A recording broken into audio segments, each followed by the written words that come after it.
Well, good evening, YouTube, and welcome to another episode of the Albino Rhino Beer Review. Today you have the Rhino, and we're drinking a beer. Today's beer is right here. It is from Saskatoon, Saskatchewan. It is from City Limits Brewing Company. And I'll say right off the hop, I haven't been a big fan of the things I've had from City Limits. I keep buying them for two reasons.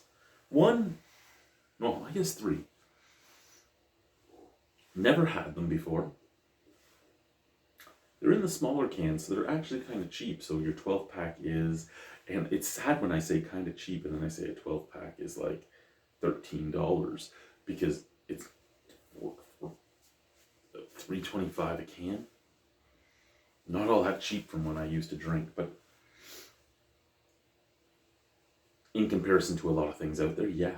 And then three, again, even though I'm not always a big fan of their beer, they do seem to be more experimental, or at least give out a lot more variety than just IPAs in this province. So I would buy something by them when I see it. I would buy everything they had if I could get them all as a single or in one mix pack, but you know, I have to buy 4 packs, so you buy what you can. This one is their Butter Tart Brown Ale. It is a limited seasonal release. It was released in December, I suppose, like winter, fall. I'm guessing more fall. Fall would make sense for maple.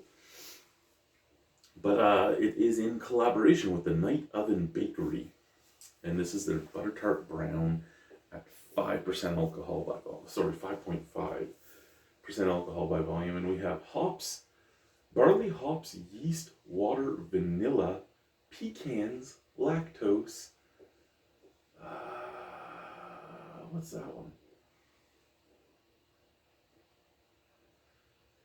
Tonka beans? Tonka beans, molasses, and lastly is flavoring. So again, I buy this not expecting a lot out of it because it is from City Limits. But you never know what you're going to get. There is a lot of beers out there that are made by breweries that I didn't ever really think much of. And then I had them and I was like, wow, that's a really good beer. Just like there's a lot of times I've had beers from breweries that I thought were great breweries, and I've been like, holy fuck, that's a horrible beer. We'll let you look at the... So there is a lot of butter tart beers that have started hitting the market in the last decade or so. And by a lot, I mean I can think of about 6. But the first one I ever had was from Sawdust City in Bracebridge, or is it Gravenhurst? In Ontario, regardless. I just can't remember if it's Bracebridge or Gravenhurst. Maybe it's neither. I think it's Gravenhurst, though. I'm getting old, guys. I'm getting old. Anyway, the first one I had was hopped, and I was like, why the fuck is this a hoppy beer? It's supposed to be a maple. And it was made for a butter tart festival. In the end, beer has changed over time by them, and it is much more butter tart-esque now. So it is what it is, but that original was not great. The more recent one I've had was much better.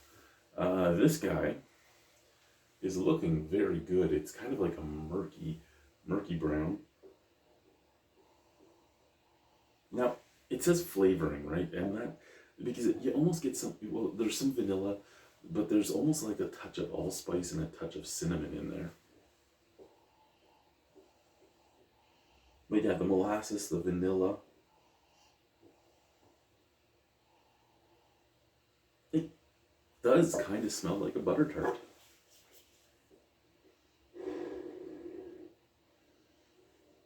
It smells much better out of the glass than out of the can.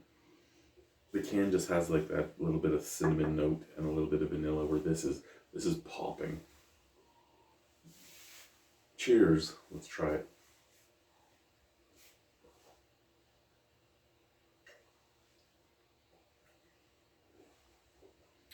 Oh. Well, that's not bad. That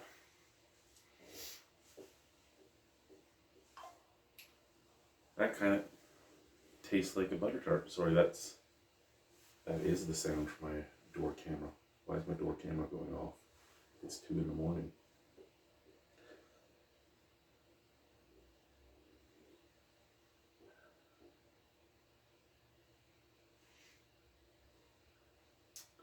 Sorry, everybody.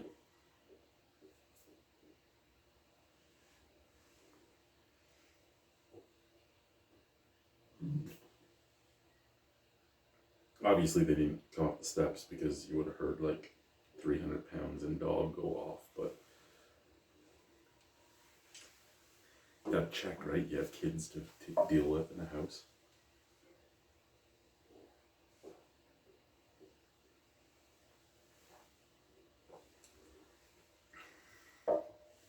That is. Did I speak too soon?